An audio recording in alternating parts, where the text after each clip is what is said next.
Yung may Lamea po. Lamea? Yun po yung ano, close work permit po. Close ano work permit. Yung employer, isa lang po employer nila. Ah, pero pag open... Ah, ganun. Pag open work po, ano po. Ah, kagaya sa iyo kasi yung husband mo is international student, di ba?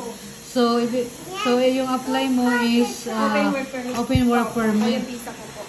Any work. Kahit any employer po. Ah, tas multiple jobs, any work, any employer. Wow. Maganda. Kaya kahit saan po. Hey baby, careful. We're going to bath now, okay? After ate. Kaya po. Tapos ano, ay wait lang. Katulad po nung sa mga McDo, ganun po dito. Si McDo lang po yung ano, pwede nilang... ganun. Kasi si McDo yung kumuha po sa kanila. Pag yung Lamea, ganun. Si McDo pong nag-issue sa kanila ng permit, ng visa. Pero sa'yo, pag open work, visa, kahit ano. Ikaw yung may choice. Opo. Maganda pala yan, ganyan. At least yan kahit ano, kasi yung iba po, di po ba, ano lang. Parang ilang oras lang yung bibigay sa'yo.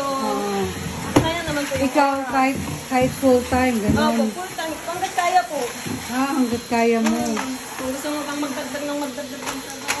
Kasi dito wala namang limit eh. Opo. Diba? Yung ano lang, isang employer lang yung ano. So, mas maganda talaga yung apply mo is open work visa. Ayan, para kasi marami nagtatanong sa akin. Wala naman akong masagot, kaya timing na. Na-interview kita. ito, hindi ko to i-mute. Yan. Kasi information to eh. Yun po yung ano doon. So, ito guys, si Mabel, yung asawa niya is international student. Tapos open work ang apply niya dito, visa. So, yung asawa mo dumating dito, kailan nga? Last year? August po na. August. Tapos siya dumating, in-apply siya December. O, diba? Ang bilis lang. Mabilis lang yung apply. Oo, yung principal applicant niya is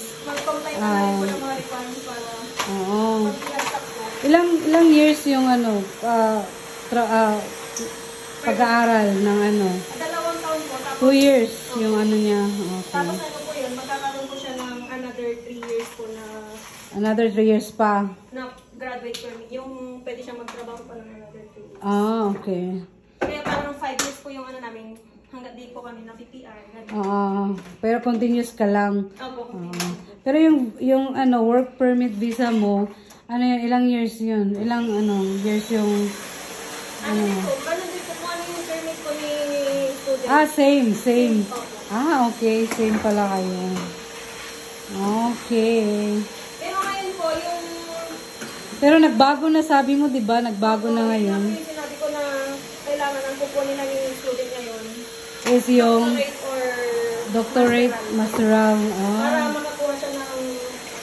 Isa niya, ano po, spouse niya na open work permit. Para makuha ng isang applicant for open work permit, kagaya. Yun po yung ano doon. Yun na yung hindi kagaya dati na kahit anong klaseng student, Kahit anong kunin po niya, pwede siya makapunta. pwede makapunta. So ngayon, nagbago na pala. Kailan nagbago? Since last year? Nitong ano lang po, this year lang po. This year lang? January lang po yata yun. January.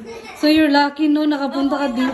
Pero at least yung anak... Nagdagdag din po sila ng proof of fund. Sa mga estudyante po, kaya parang nagdoble po.